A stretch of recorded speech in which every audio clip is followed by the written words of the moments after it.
Today we are going to study nationalism, class 10, chapter 1 of history.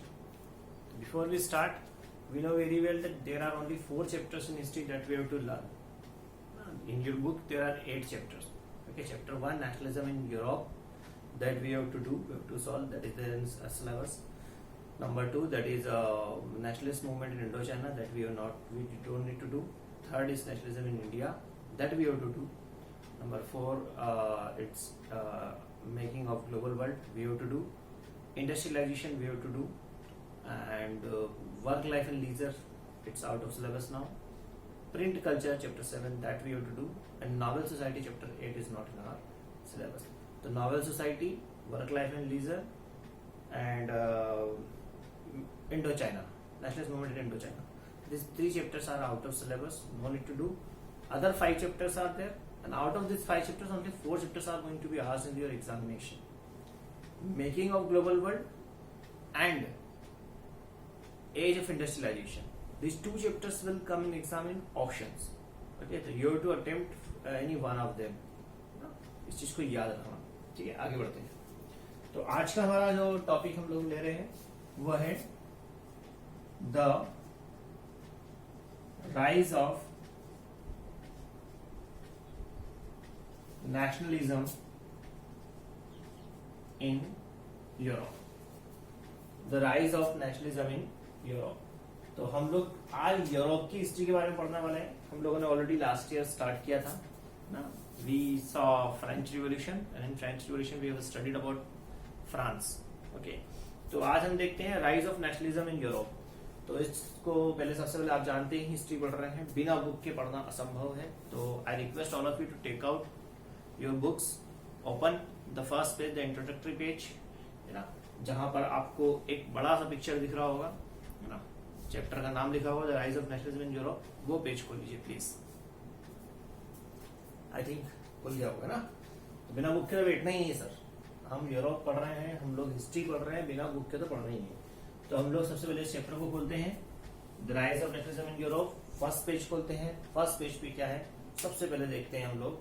तो उसको देखने के पहले हम लोग देखते हैं एक टर्म दी हुई है आपको यहाँ पर, नेशनलिज्म. तो पहले ही क्वेश्चन हमारा यहाँ पर आता है ना, कि define nationalism. What do you mean by nationalism. Nationalism क्या होता है उसके बारे में बात करते हैं. तो सबसे पहला क्वेश्चन है ना, 1 नंबर का क्वेश्चन आपका जो है ये एमसीक्यू टाइप में आ सकता है, वेरी शॉर्ट में आ सकता है, ठीक है, और एनटीएससी में भी क्वेश्चन पूछा जा सकता है. तो नेशनलिज्म क्या होता है उसको समझते हैं. तो नेशनलिज्म की जब हम डेफिनेशन देखेंगे तो नेशनलिज्म की डेफिनेशन हमारी होगी कि है ना, जहां पर people have sense of belongingness to their nation. जहां पर लोगों को उनके देश के प्रति अटैचमेंट होता है ना, वहां पर नेशनलिज्म स्टैंड करता है. तो nationalism means sense of belongingness, sense of belongingness to one's own nation. इन लोगों का अपने देश के प्रति अटैचमेंट, बिलोंगिंगनेस की भावना होना ही नेशनलिज्म होता है. तो चैप्टर क्या बोल रहा है, द राइज ऑफ नेशनलिज्म. मतलब नेशनलिज्म की भावना लोगों में कब आई, इन यूरोप. कौन सी जगह की बात कर रहे हैं, यूरोप में.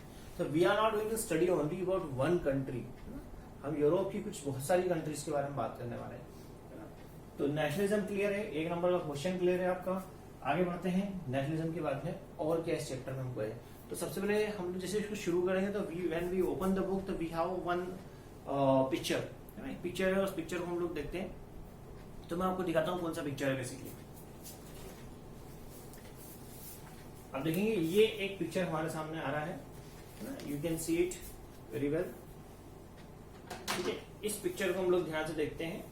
इस पिक्चर को जब आप ध्यान से देखेंगे सबसे पहले किसने पिक्चर बनाया आपको पता होना चाहिए ना, फ्रेडरिक सोरेयू. यहाँ दिया हुआ है नीचे, ये जो पिक्चर के नीचे जो हेडिंग दी हुई है इसको पूरी को याद कर लेंगे आप लोग, है ना. ये पिक्चर बनाया था साहब 1848 में फ्रेडरिक सोरेयू साहब ने. किसने बनाया था, फ्रेडरिक सोरेयू. नाम समझ में आ रहा है, it's not an English name. Frederic Sorrieu a French artist, है ना. फिर आ गया कहीं ना कहीं फ्रांस. तो French artist in the year 1848 made this picture. इस पिक्चर का नाम रखा गया था the dream of world wide democratic and social Republic. मैं लिख के देता हूं आपको, ठीक है। तो सबसे पहले हम लोग बात कर रहे हैं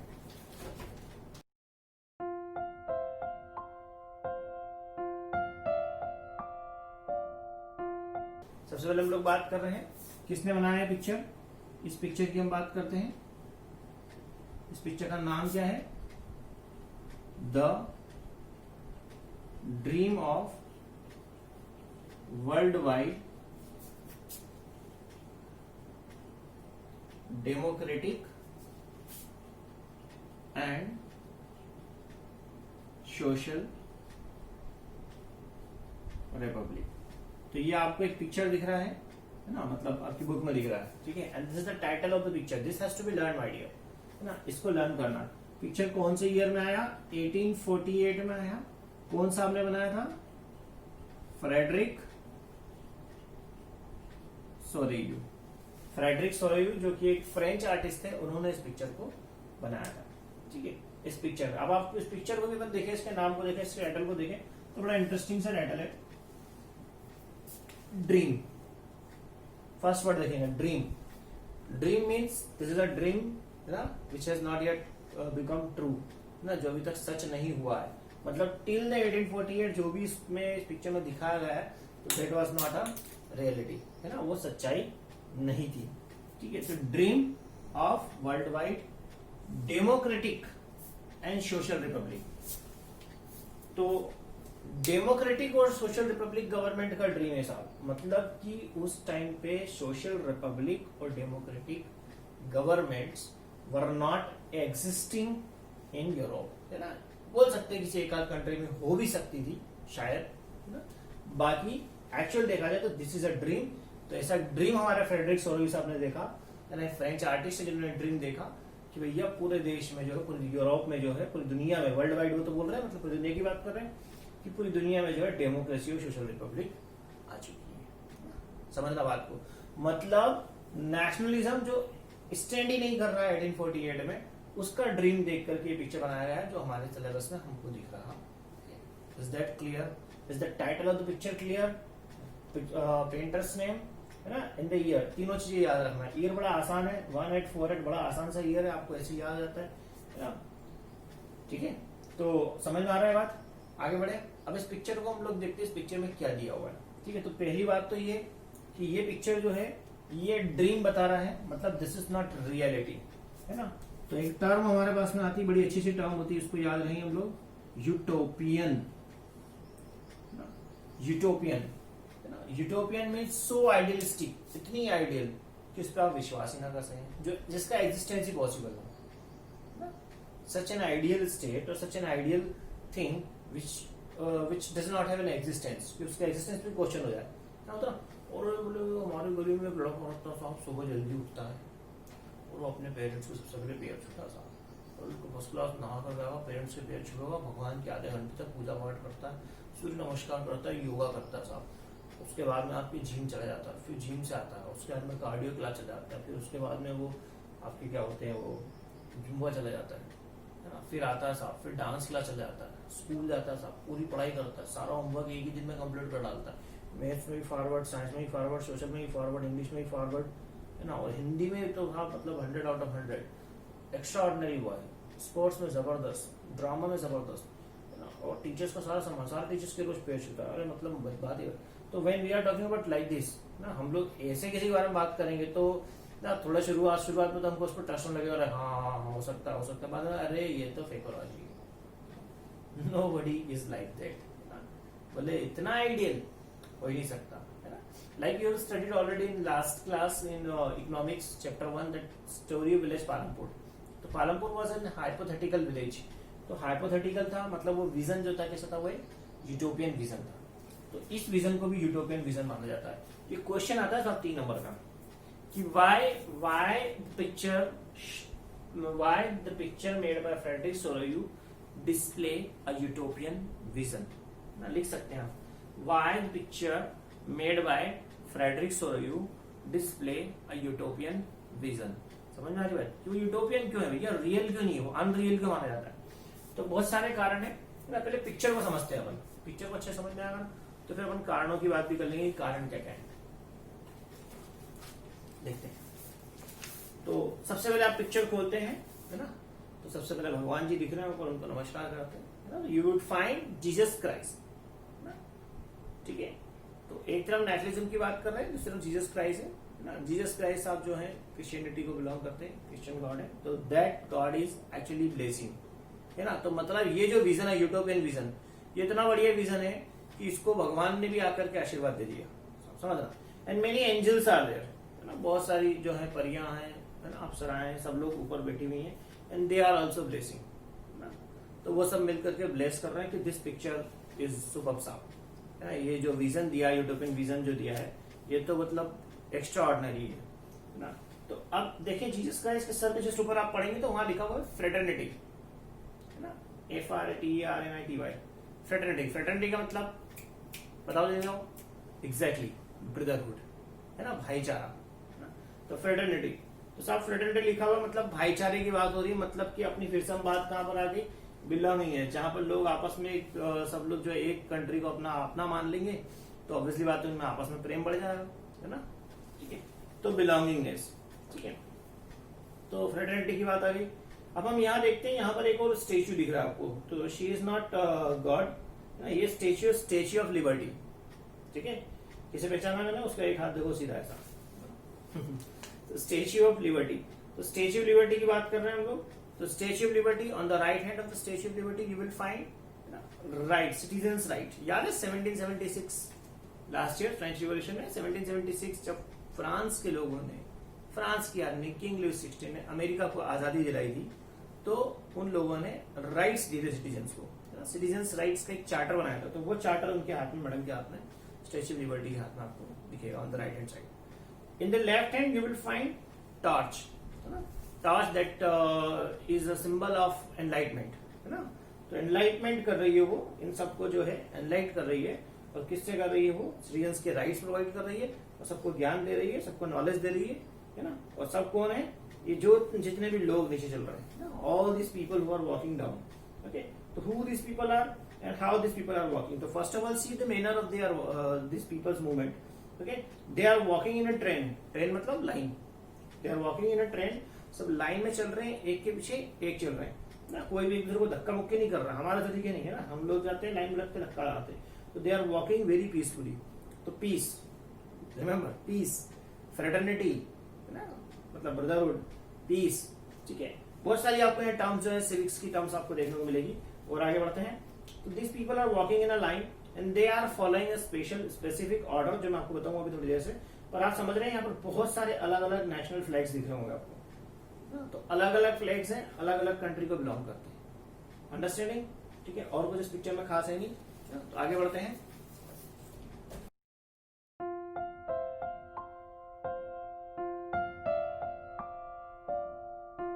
तो आपने इस पिक्चर को ध्यान से देखा, और आपने क्या देखा इस पिक्चर में कि this is a utopian vision. तो मैंने पूछा क्या कारण है साहब यूटोपियन विजन के, तो सबसे पहले तो आप बोल रहे हैं साहब की कारण ये है कि सारी दुनिया भर के देश एक साथ खड़े कर दिए उसने, है ना, पूरे यूरोप के, तो पॉसिबल नहीं है, ठीक है। तो पहले हम समझते हैं इसमें एक ऑर्डर फॉलो हो रहा है, जो क्या है, सबसे पहले है यूनाइटेड स्टेट्स के लोग, फिर है स्विट्जरलैंड,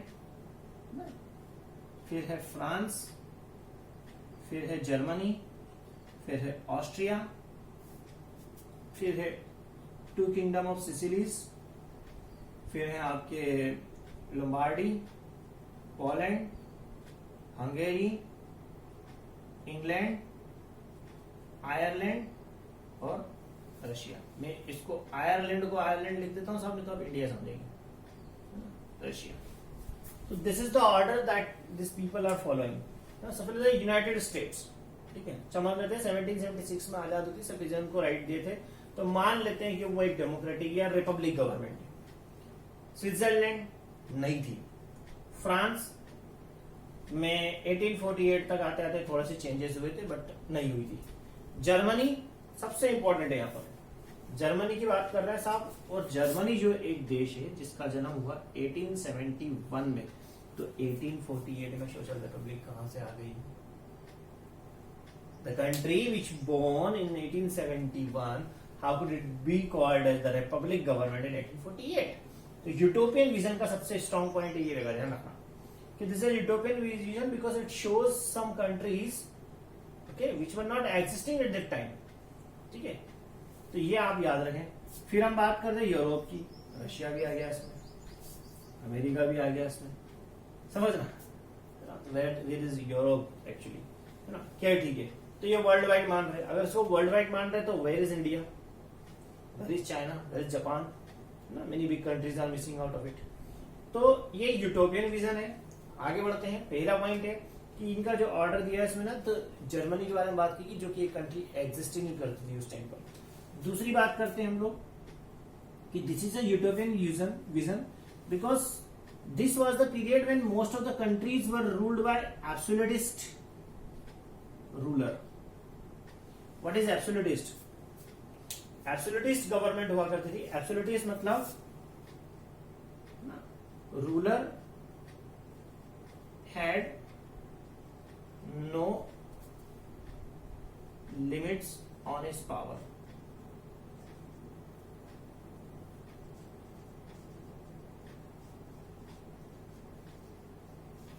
कि जो रूलर होता है उसकी पावर पर कोई लिमिट ही नहीं कर सकता था, है ना, अनलिमिटेड पावर एंजॉय करता था रूलर। तो साहब जो रूलर अनलिमिटेड पावर एंजॉय करता है तो वो डेमोक्रेसी को कैसे जिंदा रख सकता है? डेमोक्रेसी में तो रूलर के ऊपर क्वेश्चनिंग की जाती है, people have rights to ask the question. तो एब्सोल्यूटिस्ट विजन उस समय सारी कंट्रीज जो थी एब्सोल्यूटिस्ट हुआ करती थी ना, मोस्ट ऑफ द कंट्रीज, या हम बोले कि सारी 99.99% कंट्रीज वर एब्सोल्यूटिस्ट कंट्री। तो वहां पर जब एब्सोल्यूटिज्म चल रहा है तो how can utopian, how can this vision, how can fraternity, how can democracy be existed? समझ में आ रही बात की नहीं आ रही? तो ये दूसरा पॉइंट हुआ आपका, बड़ा इंपॉर्टेंट है। इसमें एक टर्म भी आई है एक नंबर की, एब्सोल्यूटिज्म, है ना, ये एब्सोल्यूटिस्ट। तो ये आपको याद करना पड़ेगी। एब्सोल्यूटिस्ट मतलब कि ruler had enormous power, unlimited power. समझ में आ रही बात की नहीं आ रही? तो ये दो आपके बहुत बढ़िया इंपॉर्टेंट कारण बता रहे हैं हम लोग इसको शो करने के कि ये यूटोपियन विजन है। तीसरा पॉइंट आ रहा है इसमें कि सारी कंट्रीज एक साथ घूम रही है भैया, सब लोग सब दोस्ती करके बैठे हुए, जबकि ऐसा नहीं था, है ना। This was the period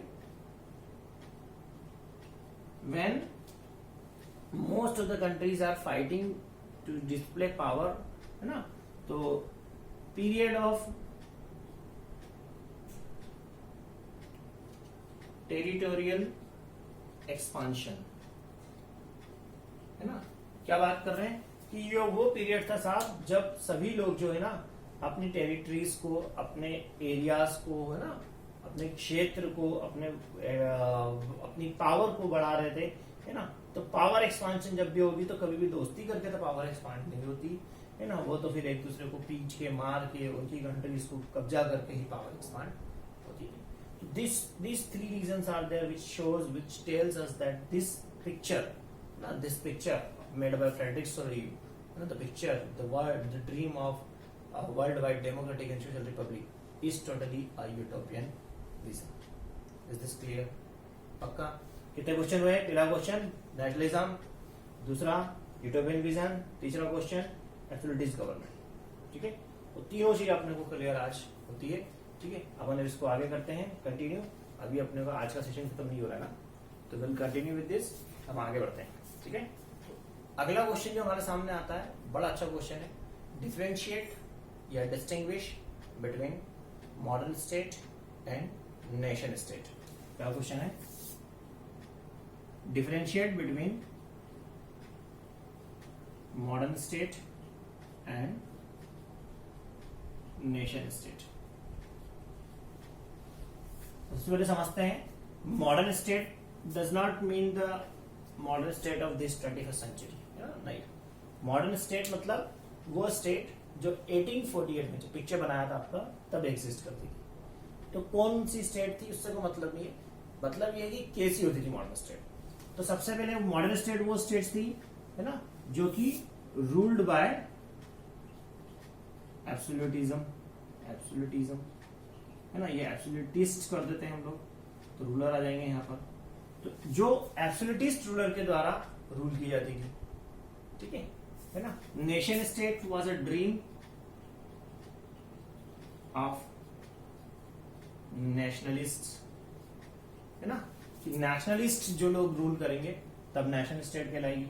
absolutist जब रूल कर रहे थे तब लोगों ने उसे मॉडर्न स्टेट बोला। ठीक है, मॉडर्न स्टेट जो थी, है ना, उसमें क्या हो रहा था, वहां पर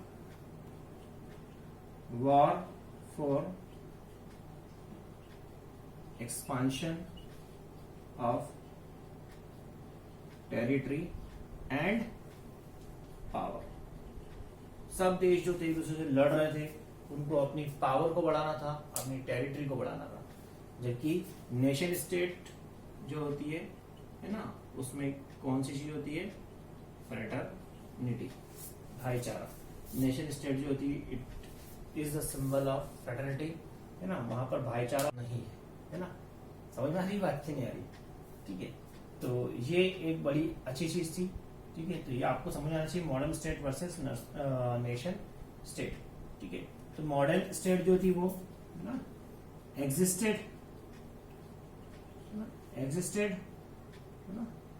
इन 19th and 20th सेंचुरी, जबकि नेशन स्टेट जो थी, है ना, दे वर जस्ट ड्रीम, है ना, डिड नॉट एग्जिस्ट, उस समय एग्जिस्ट नहीं करती थी। तो modern state and nation state and everybody wanted to change, मतलब पीपल जो थे ना उनके माइंड में धीरे धीरे फीलिंग्स आ रही थी। तो this was a period when modern states had to change into nation state, है ना, ये एक ट्रांजिशनल पीरियड था। तो मॉडर्न स्टेट का में चेंज होती नेशन स्टेट। ठीक है, समझ आ रही बात? इसी में एक टर्म और आती है जो आपको याद करना चाहिए, साइड में मैं करता हूँ, यहां पर देता हूँ।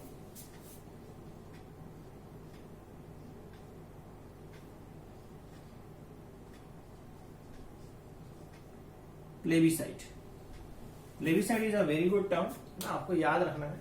ये क्या होती है, इसमें ना लोगों को पूछा जाता है कि आपको वोट करना है, ठीक है, एक्सेप्ट और रिजेक्ट, है ना, वोट टू एक्सेप्ट और रिजेक्ट, सिंपल कॉन्सेप्ट है ना। तो आपको वोट करना है, या तो आपको एक्सेप्ट करना है या रिजेक्ट करना है। जैसे कोई भी आइडिया आपके पास लिया, है ना, जैसे कि ग्रेड 9 में भी हम लोगों ने इस तरह की एक टर्म पढ़ी थी, है ना, अगर आपको याद हो तो एक्सेप्ट और रिजेक्ट की बात हो रही है कि जिसे मैंने आपसे कहा, क्या आप चाहते हैं, क्या आप चाहते हैं कि मैं आपकी कंट्री पे अगले 5 साल और रूल करूं?